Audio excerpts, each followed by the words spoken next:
HBO presents One Night Stand with comedian Bill Borr.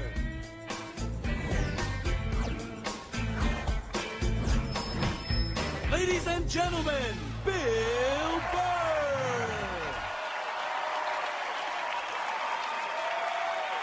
Thank you. Thank you. All right. Thanks a lot. Thank you so much. Thank you. For Christ's sake. Thank you. Thanks a lot. I'm running out of ways to say thank you. For Christ's sake. How's it going? Excellent. Was in a shitty mood today, man. I was watching TV. You ever been in like such a bad mood that even when you're watching bad shit happening to people, you're like, you know what? Good. You know, I'm glad your life sucks. Makes me feel better about my own. No, you know what I was doing? I was watching this, you know those Fabulous Lives? I was watching the Fabulous Life of the Olsen twins, you know? They're like 18 years old. They're like zillionaires. We got a great apartment. It's making me feel like a loser. Then halfway through it, I find out one of them's anorexic. I was like, you know what? All right. That makes me feel better. You know, I'm glad she's not eating. Hope you pass out, whack your head off your golden sink. Just to add to my day. You know, I don't get how the other Olsen twin only weighs half a pound more, but she's fucking fine. No, they're so starving, they're weak. That's why whenever they take a picture of them, you ever notice they gotta like fucking lean them up against each other? So like they don't tip over. Like, they're like still trying to look sexy.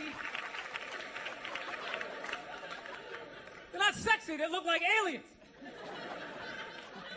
They are, man. You can't weigh 42 pounds and have your eyeballs be 28 of that weight and not look like you're from outer space.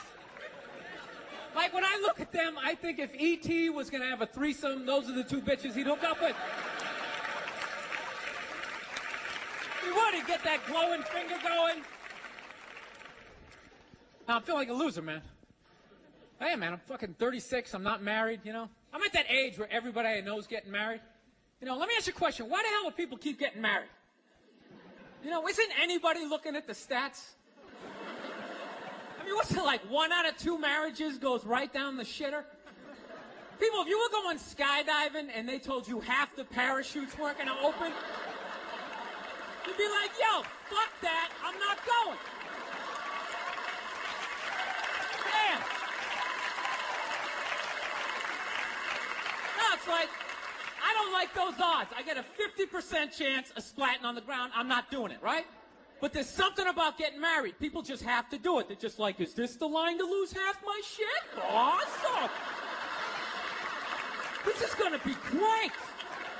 I can't wait to lose my car, my money. Oh, look, the line's moving. One step closer to my own personal hell.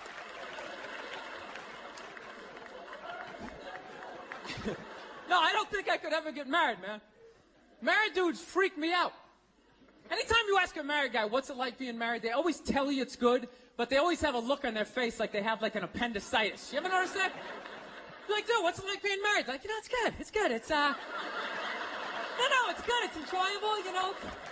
It's a lot of work, but, you know, I think when you meet that special someone, there's a connection, and I can't feel my legs. Let me just lean over here. You know, a woman completes a man, and some other metaphor.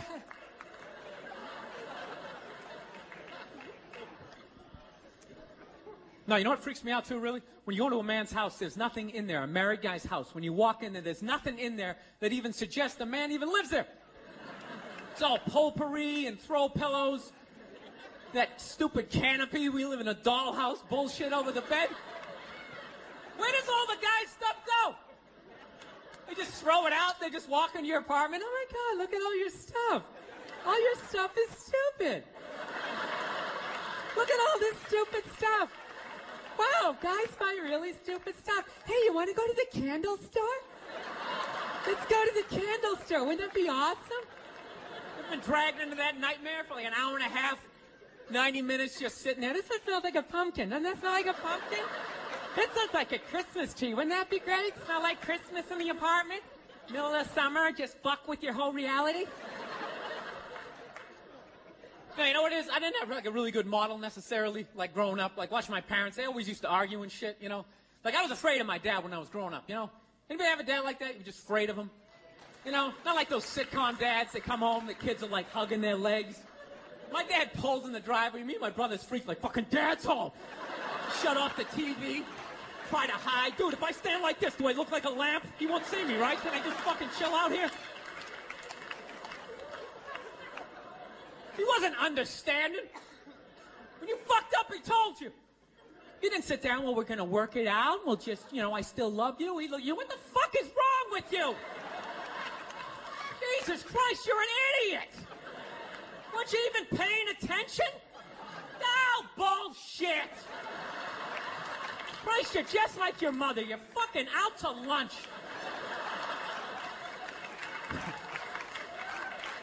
That was my dad. No matter what he was bitching about, somehow he would make it about my mother. It would have nothing to do with her. Nothing to do with her. He could somehow find a connection and spin it back. He'd have said, oh, is it raining out? Oh, for Christ's sake, I don't need this shit. Christ, it's the same goddamn thing with your mother. That woman is a fucking cloud hanging over my life. Anytime you got an idea, Christ, she shits all over it. No, he was hilarious. He used to work all the time, so he didn't really have like any friends or anything. So he used to talk to me when I was 8 years old like I was a fucking bartender. Just dumping all this shit on me. Like playing in the sandbox, he'd be coming up to, I tell you, I don't know what the fuck I ever got married for. I'll tell you, man, I'm gonna get the fuck out. I swear to God, one of these days, I'm gonna get in the car, I'm gonna fucking drive out of here. Your mother's a bitch, Billy. Do you realize that? The woman is a fucking bitch. Is that too real for you guys? You fucking know what I'm talking about.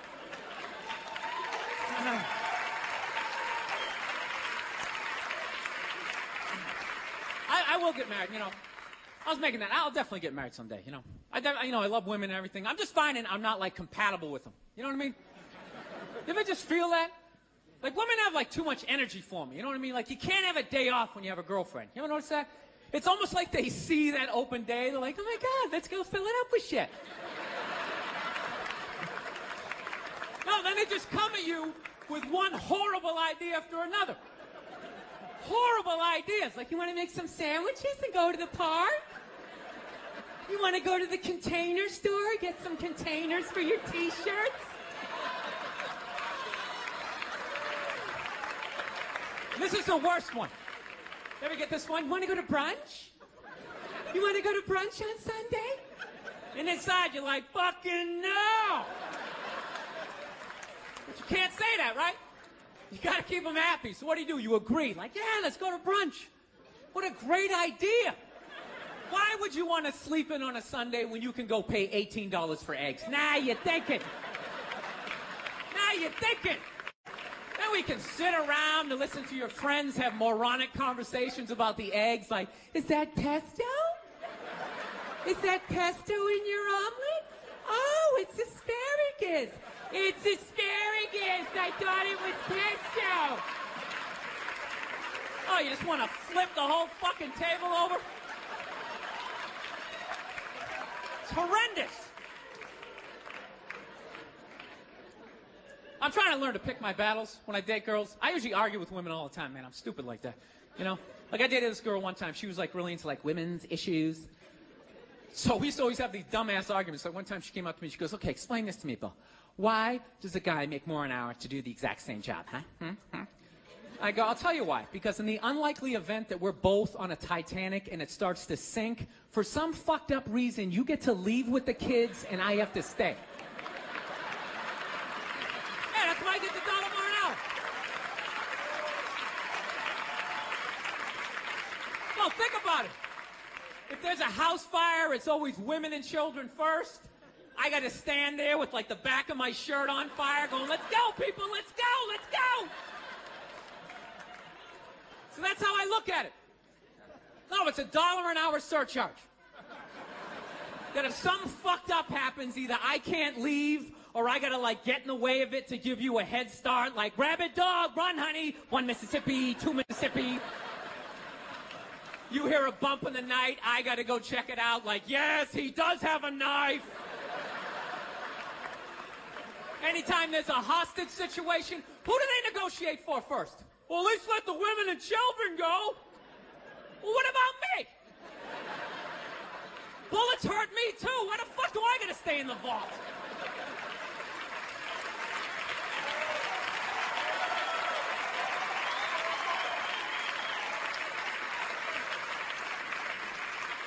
No, that's my point, man.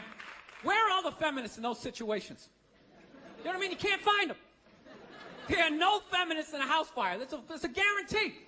You could take the most hardcore feminist, some chick right in your face, like, he's chauvinistic son of a bitch, little short, little haircut, the whole 9 yards, right?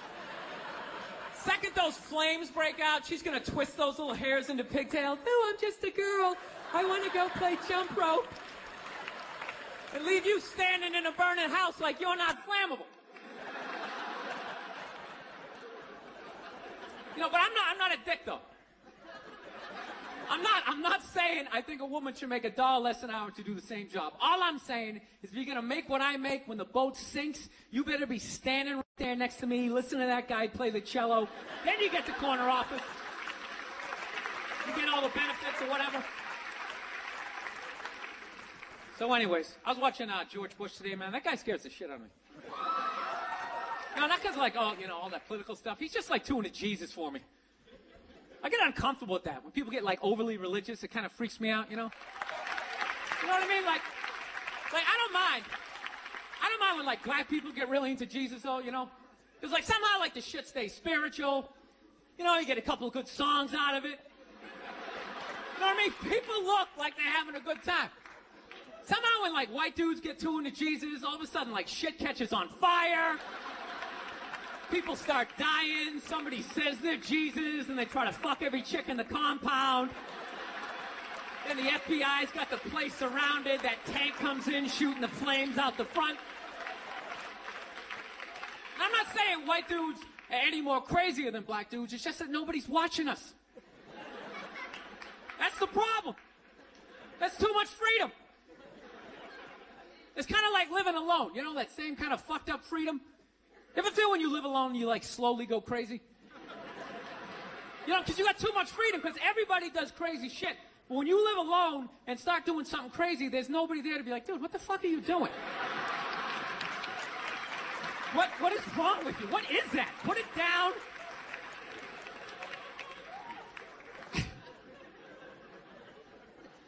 My girl's actually, she's really, like, religious. She goes to church every week, and I never go, and it freaks her out. She's like, why don't you go to church? You don't believe in God and heaven and hell and all that stuff? Why don't you go? And it's not because I don't believe in a higher power. I definitely do. My thing is when I go to church, I can't get past the fact that I'm just listening to some fucking guy. You ever think of that shit when you go in there? That's just some dude. And people are like, no, that's a special guy. No, it isn't. It isn't.